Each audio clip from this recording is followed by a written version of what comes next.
Sa malapit na hinaharap, ang Earth ay unti-unting namamatay dahil sa mga pinsalang dulot ng sangkatauhan at ang mga tao ay desperado ng makatakas.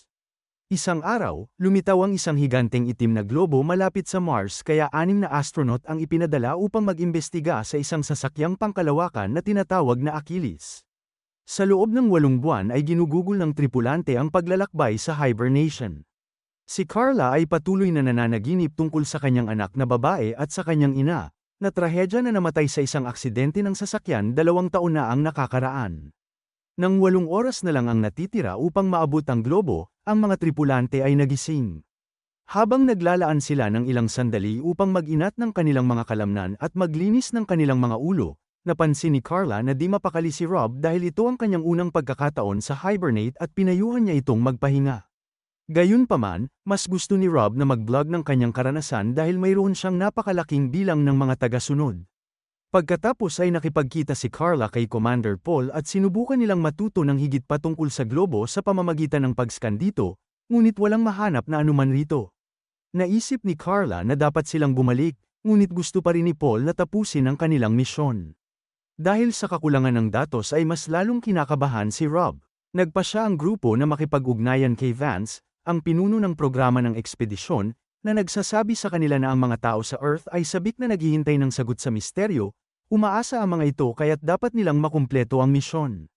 Maya-maya pa ay narinig na ni Carla ang boses ng kanyang ina sa koridor ngunit wala siyang nakikitang tao sa paligid.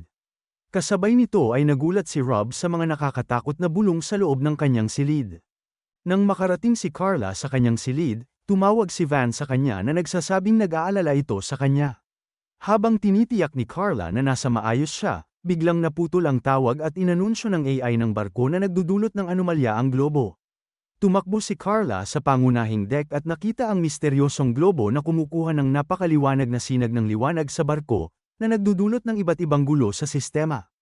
Ang iba pang mga tripulante ay tumatakbo din sa deck at itinuro ni Tess ang liwanag na tila isang paraan upang ipakita sa barko kung saan ang direksyon, habang ang barko ay patuloy na lumalapit. Ang AI ay nakakakuha ng ingay na nagmumula sa globo.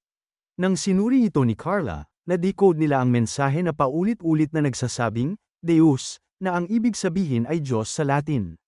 Natakot si Rob at hiniling sa mga tripulante na bumalik bago siya tumakbo palabas ng silid. Naisip ni Carla na dapat silang tumigil sa biyahe at maghintay hanggang sa maayos ng AI ang mga comms para may paalam nila ito kay Vance kung sakaling isa itong kaaway na dayuhan. Ngunit nagpa siya si Paul na magpapatuloy sila. Pagkatapos ay sinuri ng crew si Rob at nakitang umiiyak ito sa corridor. Nagpapanik pa rin siya at sinabing ang liwanag ay araw ng paghuhukom na ipinadala ng Diyos, na alam niya dahil sinabi yun sa kanya ng mga tinig. Hiniling ni Rob na kanselahin muli ang misyon bago siya umalis.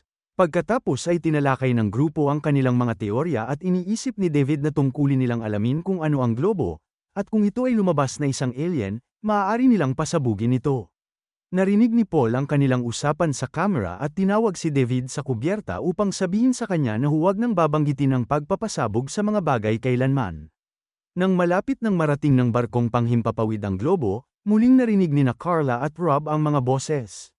Dinala ni David si Carla sa kanyang silid at ipinaliwanag niya na sumasakit ang ulo niya mula nang mabangga ang sasakyan, ngunit hindi niya binanggit ang mga boses. Naputol ang kanilang pag-uusap nang dumating si Tess, na nagpaalam sa kanila na nawawala si Rob. Hindi pinansin ang mga alalahanin ni David tungkol sa kanyang kalusugan, sumali si Carla sa paghahanap. Ang koponan ay nahati sa dalawa at si Tess ay naatasan na suriin ang cargo bay. Nagtatago sa likod ng ilang lalagyan, napapalibutan si Rob ng mga ilaw habang gumagawa ng isang ritual upang magmakaawa sa mga tinig sa kanyang ulo. Ang kanyang balat ay inukit na may isang grupo ng mga simbolo ng relihiyon. Nang sa wakas ay mahanap siya ni Tess ay napasigaw siya sa takot, kaya tumakbo sina Carla at David para hanapin siya. Sa kasamaang palad sa oras na makarating doon si Carla ay huli na, patay na si Tess sa sahig. Napansin ni Rob si Carla na nagtatago sa malapit, kaya pinuntahan niya ito at ginawang hostage na may pagbabanta na papatayin din siya kapag dumating si David. Mukhang desperado, sinabi ni Rob na mamamatay din sila kung mapupunta sa globo at magiging bahagi ng ilang pagpatay ng Diyos. Sinabi rin niya na halatang may itinatago si Paul kaya dapat nilang kunin sa kanya ang pagpapatakbo ng barko. Sa sandaling yun ay lumitaw si Paul sa likod ni Rob at binaril siya ng walang pag-aalinlangan, na agad siyang pinatay. Pagkatapos ay sinabihan niya si David na kumuha ng 2 body bag, na hindi nagpapakita ng anumang emosyon tungkol sa pagkawala ng 2 miyembro ng grupo. Matapos hawakan ang kutsilyo ni Rob, sinundan ni Carla si Paul sa elevator at tinanong siya kung talagang may alam siya. Itinanggi ito ni Paul at nagalit nang maramdaman niyang gusto niyang umalis sa misyon, ngunit ipinaalala niya sa kanya na ang mga utos ay utos. Pagdating nila sa kanyang silid, nagalit si Carla at tinawag si Paul dahil sa napakalamig niyang pag-uugali tungkol sa pagkamatay ng kanilang kapwa-miyembro ng koponan, subalit lumayo lang si Paul. Sa halip na sa mga bag, nagpasya si David na ilagay ang mga katawan sa kanilang kaukulang mga silid ng pagtulog sa panahon ng taglamig. 3 oras na lang ang natitira bago makarating sa Sphere. Pinaghiwalay ng grupo ang pangunahing Achilles frame at nananatili sa isang mas maliit na barko upang mas madaling mag-navigate sa Sphere. Napansin ni Carla ang ilang uri ng istruktura sa globo ngunit hindi niya maintindihan kung ano ito. Nang ang barko sa wakas ay dumaong na sa Sphere, ang mga komunikasyon ay nagsimulang gumana muli at ang mga tripulante ay nakatanggap ng tawag mula kay Vance. Ipinaalam niya sa kanila na 10,000 hindi pa nakikilalang mga istruktura tulad ng nakita ni Carla ang lumitaw sa Earth, ngunit tila hindi sila sumasalakay. Si Vance ay kumbinsido na ang globo ang nasa likod nito at nais ng grupo na malutas ang misteryo sa lalong madaling panahon. Inutusan ni Paul sina David at Carla na lumabas para mag-imbestiga, ngunit itinuro ni Sean na kakailanganin din nila ng isang siyentipiko at mga voluntaryo. Nag-ayos ang tatlo at umalis sa barko habang pinapanood sila ni Paul sa mga kamera. Ang globo ay ganap na madilim kaya't hindi nila makita sa malayo, at ang scanner ni Carla ay walang makuhang kahit ano. Nang hawakan niya ang lupa, sinabi niyang hindi ito isang elementong nakikita sa Earth. Ipinadala sila ni Paul upang suriin ang istruktura at sa pamamagitan ng pagtingin ng malapitan ay napagtanto nilang ito ay isang gate. Biglang nagsimulang kuminang ang maliwanag na ilaw sa loob ng gate, kaya nagpaputok si David ng flare para mas makitang mabuti ang natitirang istruktura. Nakikita nila ang isang simbolo na kilala bilang Event Horizon, na kumakatawan sa isang hangganan kung saan ang mga kaganapan ay hindi makakaapekto sa isang tagamasid. Tinawag ito ni Carla na katapusan ng pag-iral, at sinuri ang gate, na nagpapatunay na ginawa ito mula sa parehong material tulad ng globo. Sa sandaling yun, ang grupo ay nakarinig ng kakaibang ingay, na hindi dapat posible sa isang vacuum. Sinabi sa kanila ni Paul na ang AI ng barko ay nakakuha ng isang transmission at ipinapadala ito sa kanila sa pamamagitan ng kanilang mga tagapagbalita. Ang transmission na ito ay nagsasabing, maligayang pagdating, nang ang liwanag ay nagsimulang kuminang ng mas maliwanag, isang babae ang lumitaw sa gitna ng gate. Ang babae ay nagpapadala ng mga mensahe gamit ang kanyang isip at isinali ng AI ang mga ito para sa mga tripulante, na nagpapakita na ang nilalang na ito ay sinasabing nagsasalita para sa lumikha ng lahat ng may buhay. Ang lumikha na ito ay dumating bilang isang babala at upang tumulong sa pamamagitan ng pagbibigay sa sangkatauhan ng isang pagpipilian, ang mga papasok sa tarangkahan ay makakatagpo ng walang hanggang kapayapaan, at si Carla ang pinili upang ipakita sa kanila ang daan. Sa loob ng gate ay makikita nila ang katapusan ng lahat ng pagdurusa at sakit, ngunit ang mga pipiliin na huwag pumasok ay mamamatay kapag ang globo ay umabot na sa Earth. Biglang tumingin ang babae sa ina ni Carla at sinabing may naghihintay sa kanya sa loob ng gate. Isang nagulat na Carla ang lumakad papunta sa liwanag at nag-flashback ang pagbangga ng kotse bago natagpuan ang kanyang sarili malapit sa isang gintong lungsod na sariwa pa rin ang sugat sa kanyang ulo. Ang kanyang anak na babae ay naroroon at si Carla ay tumatakbo patungo sa kanya. Ngunit bago sila muling magkita ay nagising si Carla sa isang mesa sa barko. Matapos magkaroon ng seizure, si Carla ay nagtataka kung paano siya nakarating doon. Ipinaliwanag ni David na halos hindi siya makatayo nang lumabas siya ng gate, kaya dinala niya siya pabalik sa barko, sa kasamaang palad ay hindi nakarating si Sean. Naputol ang kanilang pag-uusap ng isang tawag mula kay Vance, na gustong malaman ang lahat ng detalye. Sinabi sa kanya ni Carla ang tungkol sa ginintoang lungsod at inihambing ito sa Jerusalem na naging dahilan upang tawagin niya itong langit. Hindi niya binabanggit ang kanyang pamilya kahit na paulit-ulit na nagtatanong si Vance, hindi naniniwala sa kanya kapag sinabi niyang wala siyang nakitang iba. Nang matapos ang tawag, umalis si Paul sa kwarto at nagtanong si Carla tungkol sa pagkamatay ni Sean. Ipinaliwanag ni David na pumutok ang kanyang suit at hindi naniniwala si Carla dahil ang kanilang mga suit ay gawa sa isang material na hindi nasisira. Pagkatapos ay sinabi ni David na hindi na secure ng tama ni Sean ang kanyang glove at nag-decompress siya, ngunit hindi rin ito pinaniniwalaan ni Carla dahil si Sean ay malawak ang karanasan sa pananaliksik.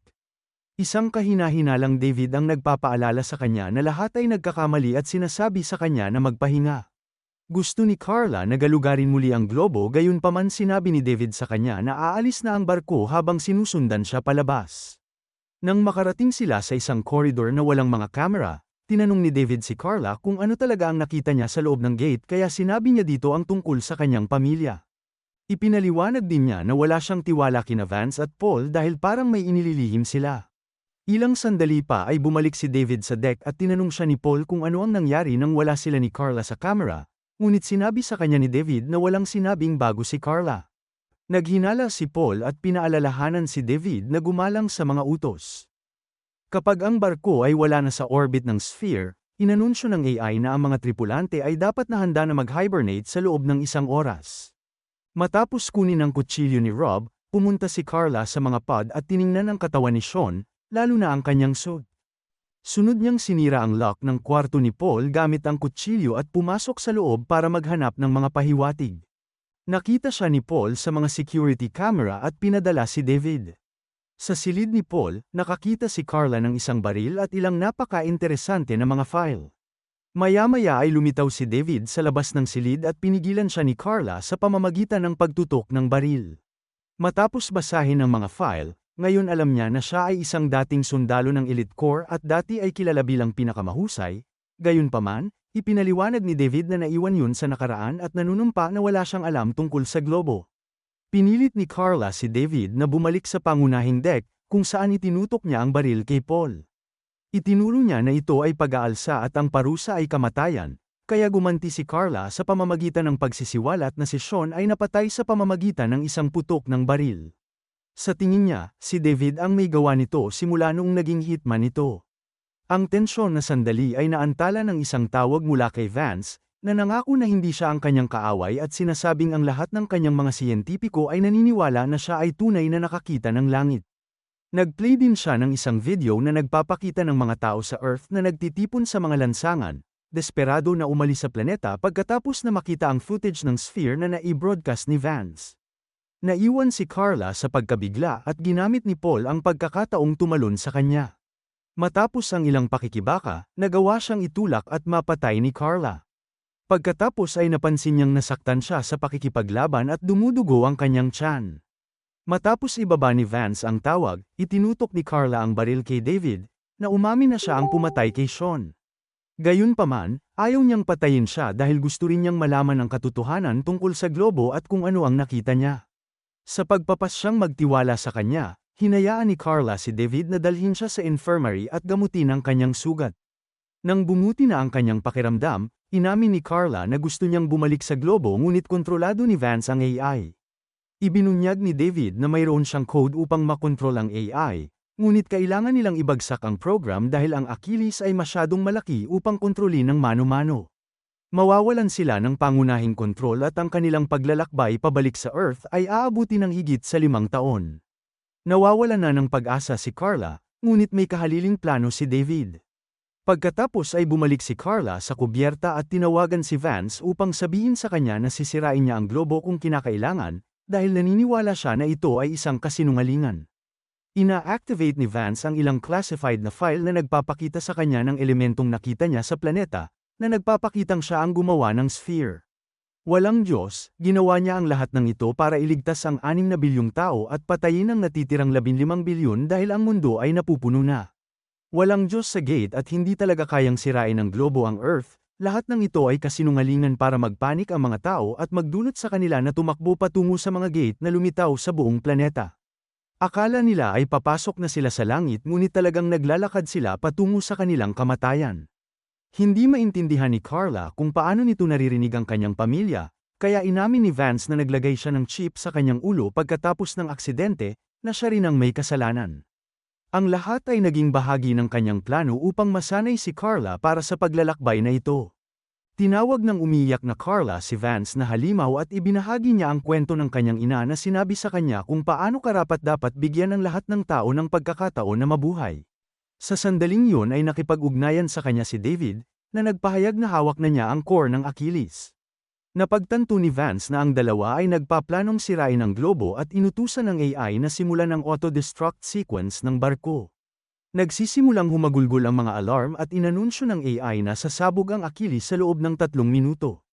Galit na ipinutok ni Carla ang hologram machine upang tapusin ang tawag ni Vance bago makipag-ugnayan kay David, na nagbigay sa kanya ng code upang paghiwalayin ang pangunahing barko mula sa malaking istruktura ng kargamento.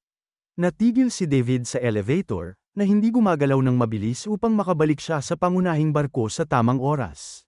Sinabi niya kay Carla na umalis nang wala siya at sa una ay tumanggi si Carla, ngunit biglang nagkaroon ng pagsabog at ang Achilles ay nagsimulang sumabog sa maraming mga lugar sa parehong oras. Walang pagpipilian si Carla kundi ang paghiwalayin ng barko at panuorin kung paano sirain ng lahat ng mga pagsabog ang pangunahing istruktura. Sa pag-aakalang patay na ang kanyang kaibigan, biglang nakipag-ugnayan sa kanya si David, na inihayag na tumawid siya sa huling segundo. Pagkatapos ay ipinagdiriwang ng dalawa ang kanilang kaligtasan sa pamamagitan ng isang inumin at ipinaliwanag ni David na dahil nawala ang kalahati ng Achilles, ang pagpapasabog ng core ay kailangang gawin ng mano-mano. Tinanggap ito ni Carla at sinabing gagawin nila ito ng magkasama. Gayunpaman, nang makarating ang barko sa sphere, isinara ni David ang pinto sa likod niya at sinabihan si Carla na bumalik sa Earth para masabi niya sa lahat ang totoo.